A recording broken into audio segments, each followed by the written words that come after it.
Continuando con la última parte de la clase, vamos a retomar la etapa de conversión analógica digital y vamos a centrarnos principalmente en las características que deben tener los conversores analógicos que forman parte de los equipos de electroencefalografía. Vamos a estar hablando para aplicaciones clínicas de scalp, un conversor analógico con un ancho de banda normalmente entre 0 y 100 Hz, obviamente con filtros analógicos pasabajos, típicamente en frecuencias mayores a 100 Hz, frecuencias muestreos de entre 200 Hz y 2000 Hz, ¿sí? Esto va a depender, obviamente, si uno va a hacer un registro de scalp en el que típicamente va a mirar frecuencias menores a los 100 Hz, con una frecuencia de muestreo de 200 Hz, va a andar bien. Pero en el caso de que uno vaya a hacer registros intracraneales y vaya a querer ver un espectro de frecuencias mucho mayor, quizás hasta los 500 Hz, bueno, va a necesitar que su equipo tenga una frecuencia de muestreo bastante mayor, quizás de 2000 Hz, o en el caso de querer hacer registros de neuronas únicas, va a necesitar frecuencias del orden de los 30.000 Hz. En cuanto a la resolución típica aceptable para este tipo de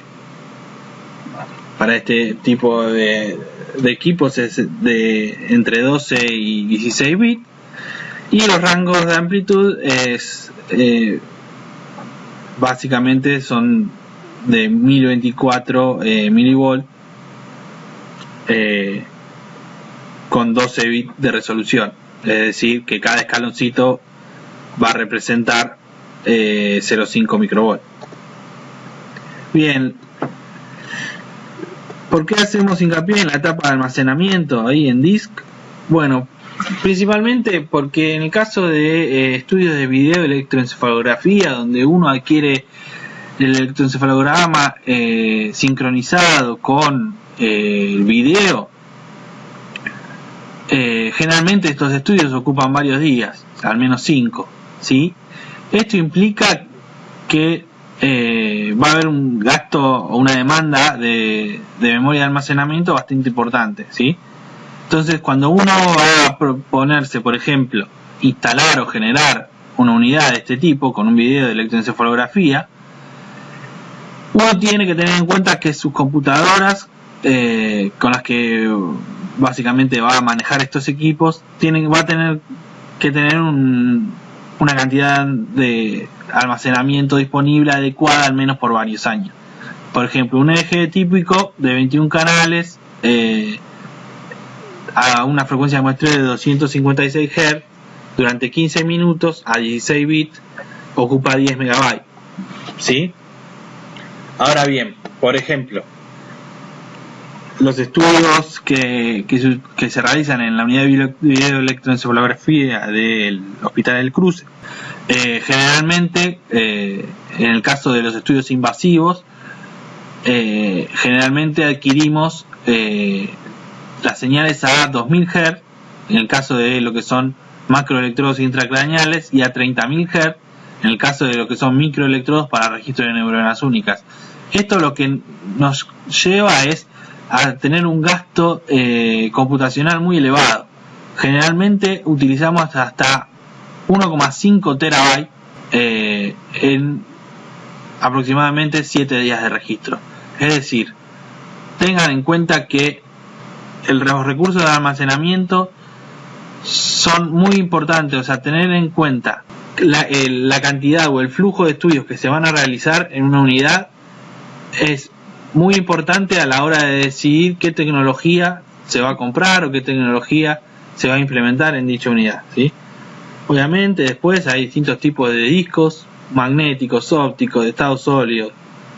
Existen distintos tipos de estrategias como compresión sin pérdida de información, formatos propietarios de cada fabricante, es decir, dependiendo también del equipo y del software que utilicen, quizás tengan que utilizar formatos propios del fabricante de dicho software, o quizás también puedan elegir almacenamiento en formatos estándar, como son el EDF o el European Data Format, lo que les va a permitir de alguna manera asegurarse que van a poder seguir accediendo a esa información y van a poder compartir con otras personas esa información en un formato común para todo el mundo. Bien, Lo que sería la gran ventaja que mencionamos previamente de la electroencefalografía digital es que justamente si uno adquiere las señales con un gran ancho de banda que nos permita una versatilidad posterior, vamos a tener justamente la posibilidad de aplicar a esas señales postprocesamiento, como puede ser la aplicación de distintos tipos de filtros para adaptar la señal y poder verla o interpretarla mejor. Bien, ¿esto qué quiere decir? Que vamos a poder aplicar filtros digitales de distintas bandas de distintas características, como pueden ser pasabajos con frecuencias de corte a los 70 Hz, a los 30 Hz, dependiendo de, por ejemplo, si quiero eliminar lo que sería la señal de ruido producida por el electromiograma. Uno quizás a partir de eso quiere eliminar frecuencias mayores a 30 Hz, entonces pone un pasabajo disculpen, acá hay un error, si notan, pusimos high frequency and low frequency, pero bueno, guíense por el nombre que figura entre paréntesis. O sea, tenemos filtro de corte alto, es decir, pasan las bajas frecuencias, ¿sí? O sea, es un filtro pasabajos, y filtro de corte bajo, es decir, pasan las altas frecuencias, es decir, un filtro pasa altos. Fíjense que los filtros pasa altos básicamente van a tener típicamente frecuencias de corte muy chiquitas, ¿no? 0.3, 5, 1.6, 0.1, 0.3, ¿sí? Que en pocas palabras lo que van a estar buscando es eliminar offset o derivas de continua, ¿sí?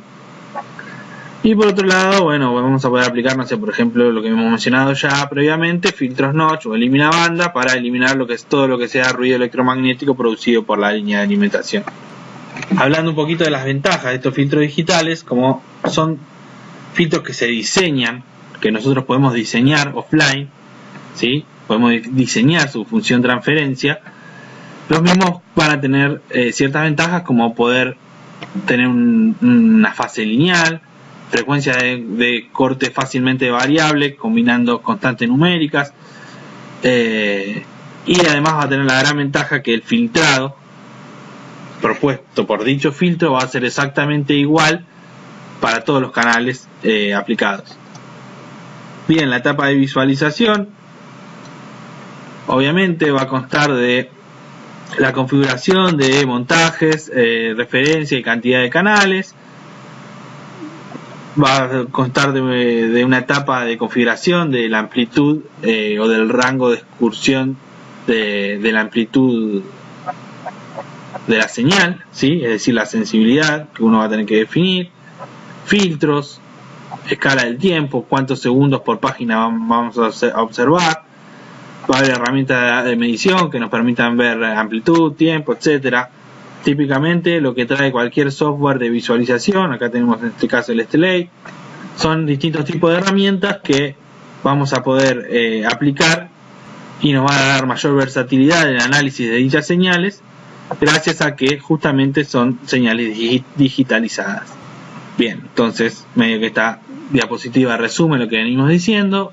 Ventajas del eje digital: variable y visualización se deciden al momento de la revisión.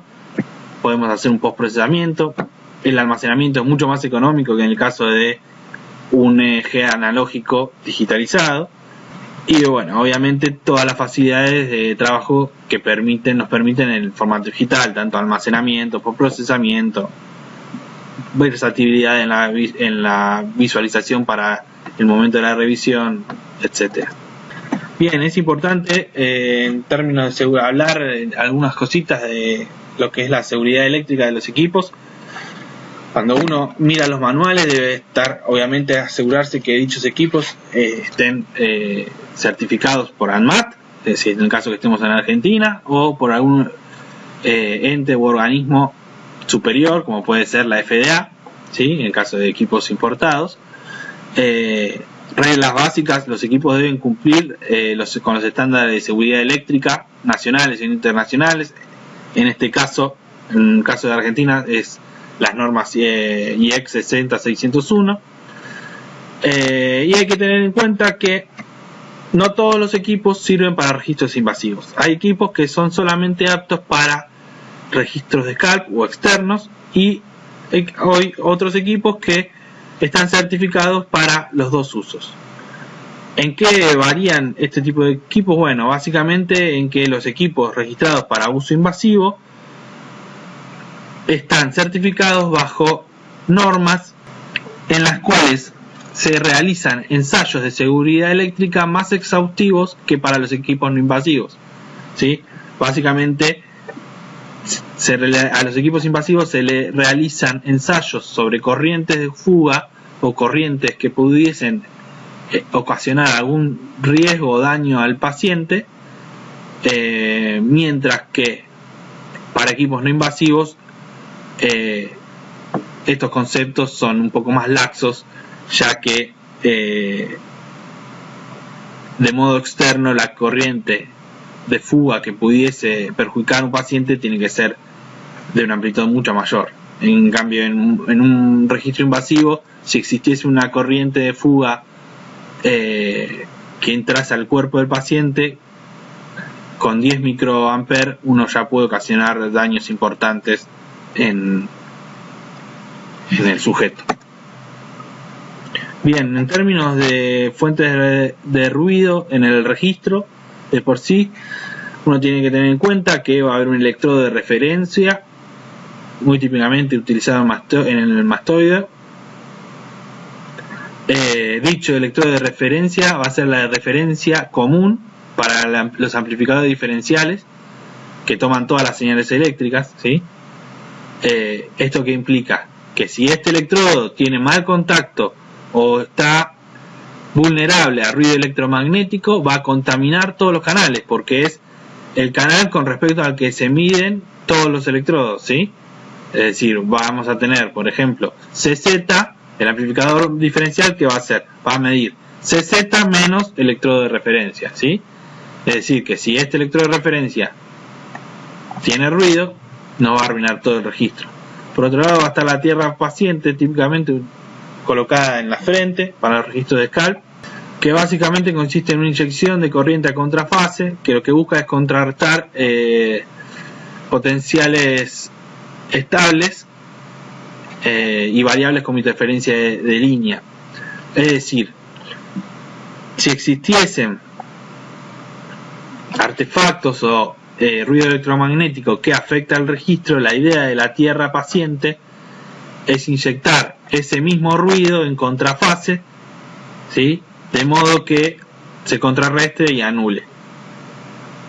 Otras fuentes de ruido pueden ser movimiento o actividad muscular. En estos casos, el movimiento, bueno, hay que pedir que al paciente que se quede lo más quieto posible. La actividad muscular uno puede buscar filtrarla porque justamente tiene un espectro de frecuencia acotado. Bueno, vamos a hacer una mención de otro tipo de registro como los de neuronas únicas, que básicamente consiste en medir potenciales de campo mucho más acotados. Se utilizan microelectrodos, es decir, son electrodos con una sección transversal del orden de 40 a 50 micrones, y la idea justamente es medir actividad eléctrica o potencial de acción de neuronas únicas durante distintos procesos cognitivos o fisiopatológicos, como puede ser una crisis de epilepsia. Hay distintos tipos de microelectrodos, ¿no? Están por un lado los Utah Ray, ¿sí? Que se suelen utilizar en corteza lateral, motor o sensorial, ¿sí? O los microelectrodos profundos, que son los que, por ejemplo, se utilizan acá, que utilizamos en esta unidad, que consisten en unos pequeños pelitos con una sección transversal de 50 micrones que pasan por el lumen de las cánulas de los electrodos profundos, ¿sí? Típicamente nosotros hacemos colocación de estos electrodos en hipocampo. ¿Qué es lo que se hace? Bueno, los pacientes con epilepsia con indicación de un registro intracraneal para la delimitación de la zona epileptógena se aprovecha, y en esos pacientes se les implantan también estos microelectrodos profundos y lo que se busca es hacer un registro simultáneo de las corrientes o del potencial extracelular, obviamente a una escala mucho menor. Cuando uno coloca un macroelectrodo, lo que termina haciendo es medir la actividad de cientos de neuronas. Cuando uno hace un registro de scalp, ¿no?, desde afuera de la cabeza, lo que uno mide es la actividad de miles de neuronas. Bien, cuando uno hace un registro de microelectrodos invasivos, lo que hace es un registro de unas decenas de neuronas. Que luego bueno, básicamente, por ejemplo, este sería un microelectrodo y uno lo que mide es un local field potential, un potencial de campo local, es esto lo que se mide, ¿no? Y uno lo que puede hacer a partir de esta señal es, sabiendo que las altas frecuencias van a estar dominadas principalmente por los potenciales de acción de las neuronas más cercanas, como esta, la roja, la verde y la celeste, uno puede hacer una etapa offline de filtrado y con distintos algoritmos matemáticos como el Wave Class, por ejemplo, puede hacer una clasificación de dichas neuronas a partir de su forma de onda. Bien, aquí les dejo algo de bibliografía del tema. Cualquier cosa pueden comunicarse conmigo al mail que les dejé, o consultar clases antiguas. Y bueno, espero que se haya entendido y les doy muchas gracias por su atención.